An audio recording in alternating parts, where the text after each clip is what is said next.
Morning friends, আপনারা সব কেমন আছেন? আশা করি ভালো আছেন। আমিও ভালো আছি। আর আমার চ্যানেলে আপনাদের সবাইকে স্বাগত জানিয়ে আমি ভিডিওটা শুরু করছি। আর দেখুন সকাল সকাল এখানে বৃষ্টি শুরু হয়ে গেছে, চারিদিকে খুব মেঘলা, প্রচণ্ড মেঘ ডাকছে।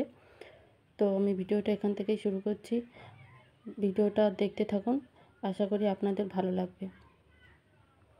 আর আমি সকালবেলা ঘুম থেকে উঠে ফ্রেশ হয়ে বসে পড়েছি। আমি সকালে কিছু বাদাম ভেজানো আর ছানা আর এইগুলো খাই। তো এগুলো আর কি ভিজিয়ে রেখেছিলাম রাতে, তো সেগুলো এখন খেয়ে নেব, তারপরে অন্য কিছু করব। আর আর আমি ওদিকে চেয়ারে বসে বসে বাদামগুলো খাচ্ছি, আর আমার হাজব্যান্ড হচ্ছে এখানে বসে বসে মানে কাঁঠাল কাটছে। আসলে আমি বসে বসে সবজিগুলো কাটতে পারি না, তো আর কি কেটে দিয়ে যাচ্ছে। একটু পরেই ডিউটি যাবে, তো সবজিগুলো কেটে দিয়ে যাবে।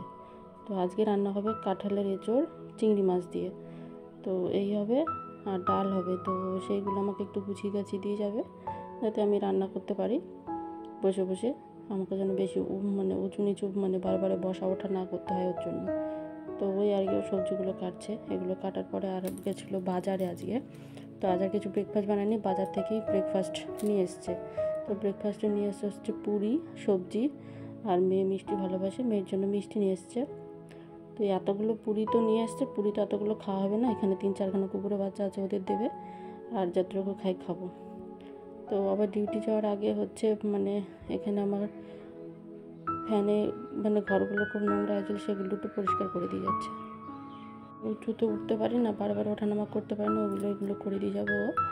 আর একটু ঘর ফারগুলো ঝাড় দিয়ে যাবে, বাকি যেটুকু থাকবে সেগুলো আমি পরে করে নেবো। তো এই আমি ভিডিও বানাচ্ছি, আমাকে বকছে ভিডিও বানাবে না, এগুলো ইউটিউবে ডালবে না। তো আমি চুপ করে ডালছি।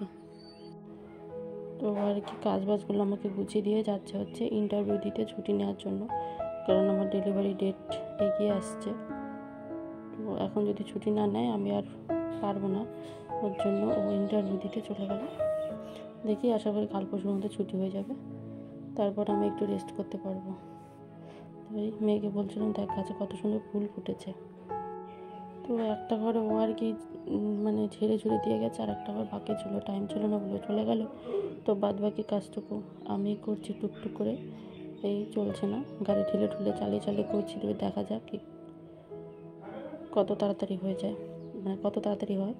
এটা হবে, দিয়ে স্নান দান করবো, রান্না করব, আর মেয়ে আছে, মেয়েকেও খাওয়াতে হবে। তো ওইগুলো একটু করছিলাম কষ্ট করে।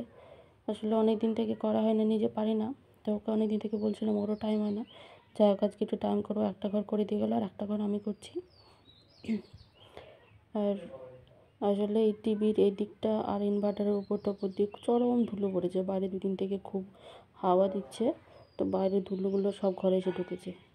আর দেখুন ইনভার্টারের উপর অবস্থা কি, এত ধুলো আর এত নোংরা হয়েছে, মানে ওগুলো দেখে আমার গায়ের মধ্যে মনে হচ্ছে ব্যথা করছিল, কতক্ষণে করব। তো কষ্ট করে করে বসে করছি। আবার করার পরে তোমাদের দাদাভাই যখন বাড়ি এসে আবার আমাকে বকেছে, কেন করতে গেছো, এগুলো আমি পরে করে দিলেই পারতাম। তোমার তো টাইম থাকে না, কিছু না।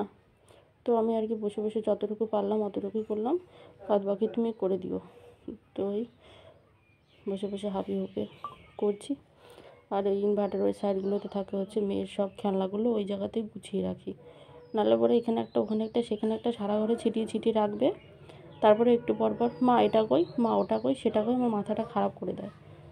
ওর জন্য সব কিছু ওই ঝেড়ে ঝুড়ে মানে ওগুলো সব নামিয়ে এখানে সব পরিষ্কার করব, পরিষ্কার করে ঝেড়ে ঝুড়ে আবার গুছিয়ে রাখবো। তারপরে রান্নাবান্না করব। বিকেলে আবার একটা বার্থডে নিমন্ত্রণ আছে, সেখানে যেতে হবে। তো বেশি লেট করলে হবে না, আবার শরীর খারাপ করবে, নাহলে এসে আবার বকবে যদি শরীর খারাপ করে। তো করে নিই, গুছিয়ে নিই। তো ভিডিওটা দেখতে থাকুন, ঠিক আছে।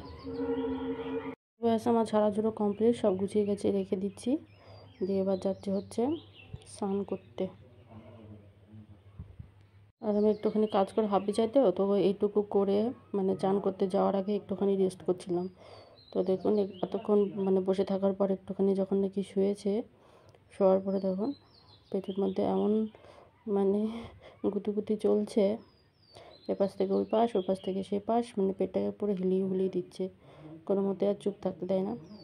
তো ভাবছিলাম আপনাদের দেখাবো না, তবে ভাবলাম যে লাস্ট মান্থ আর সময়ও পাবো না, একটুখানি ভিডিও করে রেখে আমারও স্মৃতি হয়ে থাকবে। আর এই তাই একটুখানি মানে দেখালাম। মানে আমার এখন 9 মাস 15 দিন মতো পার হয়ে গেছে। তো এই যে মানে যখন তখন আমার যে কোনো সময় পেন উঠতে পারে, যখন তখন আমাকে হসপিটালে অ্যাডমিট হতে পারে। তো ওই আর কি সময় নেই একদম হাতে। তো বাড়িতে আর কি ঘরের নতুন সদস্য আসার আগে বাড়িঘরটা একটু সাফ সাফাই করে নিলাম। কারণ হচ্ছে আমি তো 2 দিন পর আমার তো প্রথম বাচ্চা সিজার, তো দ্বিতীয় বাচ্চা সিজারই হবে। কারণ আর সিজার হলে পরে আমি তো আর নড়তে-চড়তে কিছু করতে পারবো না। আর ছেলে মানুষ কাজেরও তো কায়দা পায় না, যতই করুক না কিসের জন্য, তবুও অত কায়দা পাবে না। ওর জন্যই একটু হাতে হাতে করে নিলাম। তারপরে চলে গেছিলাম এখান থেকে গেছিলাম একটা জন্মদিন নিমন্ত্রণে, সেখানে গিয়ে সবাই মিলে খুব আনন্দ করলাম। তো ভিডিওটা আর বেশি বড় করব না, এখানে শেষ করব। যদি ভালো লাগে চ্যানেলটা সাবস্ক্রাইব করবেন। দেখা হবে অন্য কোনো ভিডিওতে।